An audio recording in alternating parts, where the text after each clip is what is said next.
Want to make an easy weeknight, all-in-one pan, wholesome meal? Try my Southern fried cabbage. Welcome to Lawyer in the Kitchen. Today we're going to make Southern fried cabbage. This is a fantastic, simple, we're talking about like 6 ingredients plus salt and pepper.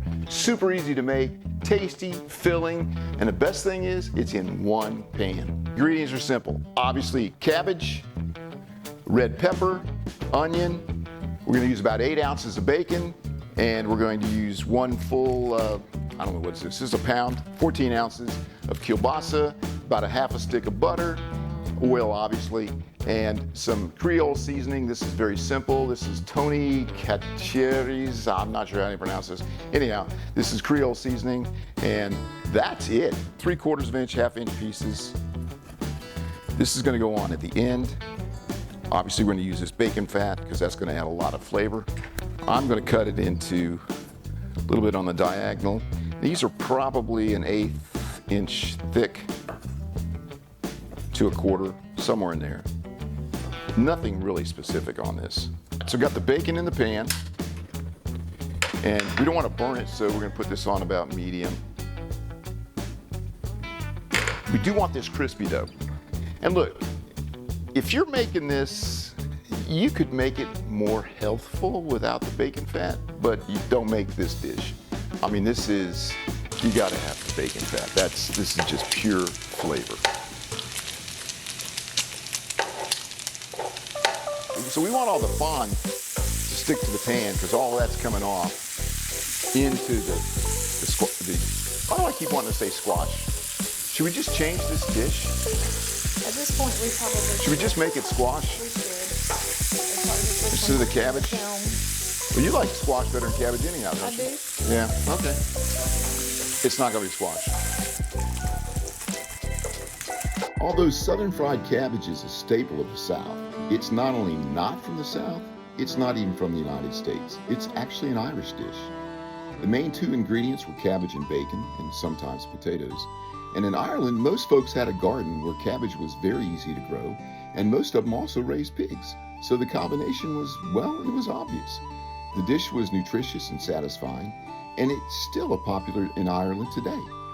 Cabbage was likely grown there in the 17th, probably before the 17th century, and was the vegetable that helped many of them survive the potato famine in the mid-1800s. What I thought was interesting is that China, not Ireland, grows more cabbage than any other nation. But Russians consume more cabbage per person than any other nation. At any rate, Southern fried cabbage is a great dish, and it's ours. It's from the South. This is crispy now, so I'm just going to pull it out of the pan, leave all that bacon fat, and it's easier to just scoop it out like this.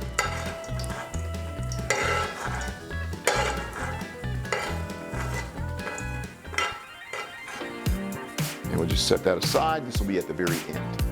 And still on about medium. Put the kielbasa in. Try to get them all laying flat so they brown up nicely. You might want to do this in a little bit bigger pan when you put in the cabbage. I didn't, or I'm not. And like I said, this is the 3rd time we shot this, so I know I didn't because this is the part we didn't get right.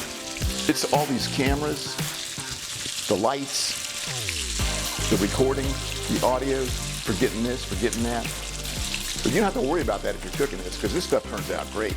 So you wouldn't have to actually brown this, but in my opinion, it's going to add more flavor. Brings out the sugars, makes it caramelize, makes it taste better. If you want it crispier, then do it like I do, and if not, then just pull it out right now. How about crispy? Yeah, I think it's better. I like it better crispy. This is done. We're going to turn it off. We're going to dump a little bit of the grease off. Leave at least a couple of tablespoons in there to start cooking the onions, and that'll be the next thing we do. All right, look at those. They look good.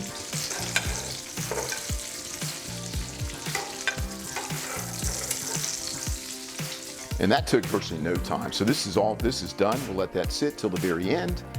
We got our bacon ready. We'll put our onions, our cabbage, and our red pepper, and we'll be ready to finish this off.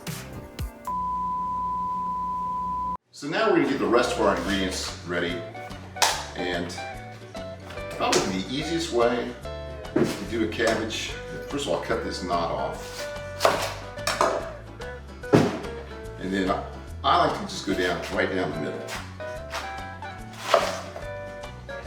And then, if you look at this core, if you come in here and cut this at about a 45-degree angle,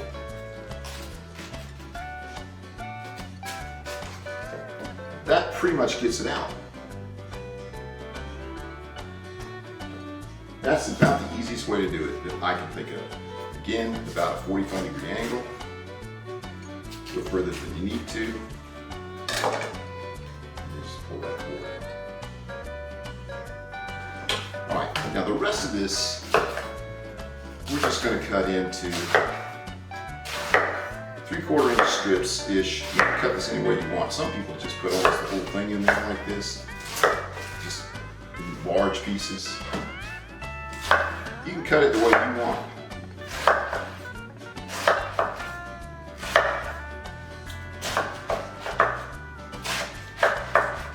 For me, that's good right there. I'll get the onion ready. And you can put 2 onions in, that's not going to hurt a thing. I like these pieces pretty good size, so we're not going to cut the onion too much. Now the pepper I am going to go ahead and slice in probably 1/8 inch slices-ish, but you can do it any way you want. You can cut it in squares, rectangles, strips. This adds a little bit of flavor, but mostly it adds some color.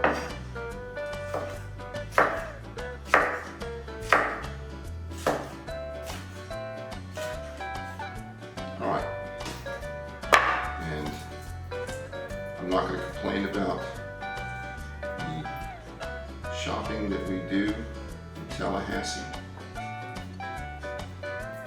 but this is really some of the worst garlic on the earth. It's hard to get garlic in Tallahassee for some reason that isn't. I don't know if anybody else is having difficulty getting good garlic, but in Tallahassee, it's been a while. It's been a couple, 3 years since we could find any really decent garlic. I'm at the point now where I'm really about ready to start growing this stuff. This is the 1 clove that's decent size. So we're using about 3 cloves. And this is ready to go. All right.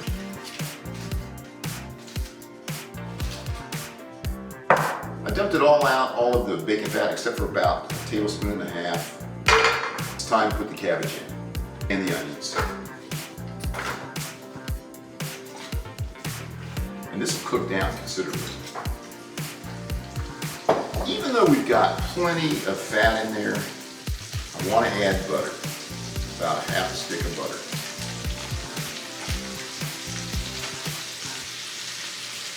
A little bit of pepper.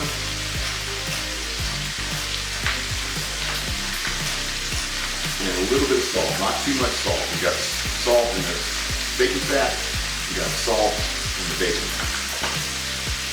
I'm going to add just a little bit of water to help it melt down some.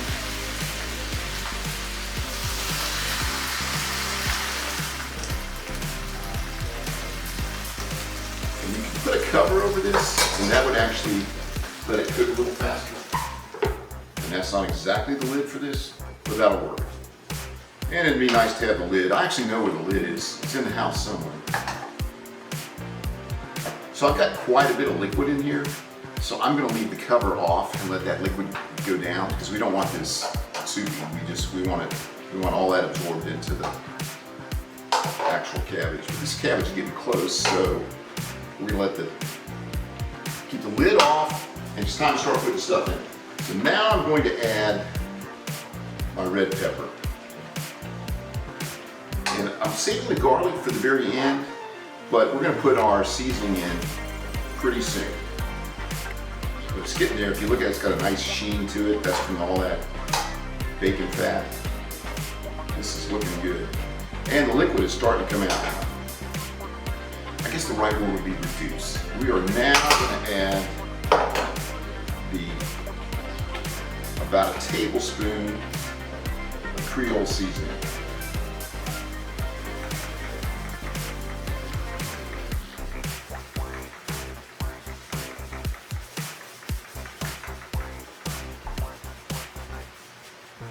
And that is about it right there. So you've got just a little bit of liquid left. This is getting tender, but not too soft.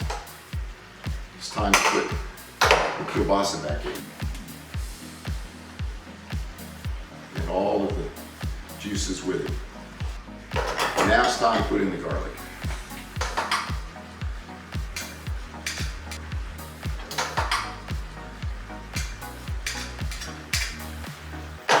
Still have a little more moisture. I probably didn't need to add so much water in there as I did. I smell that garlic. It smells so good. We don't want to overcook it though. We want to get it bitter. This is done. This is time to, this has got a nice texture to it. It's got a little sheen from the bacon fat and the butter. I think that's done.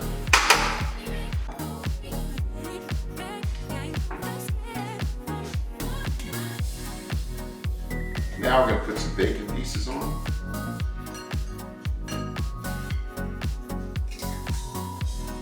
Crunch them up a little bit. And we have southern fried cabbage. We're going to try this now. I got a piece of kielbasa. Look at the steam coming off that. That's nice. Okay. Should have just a little piece of bacon here to make it right. Oh. That was righteous. It's so easy to make. It's so tasty. Now one more bite.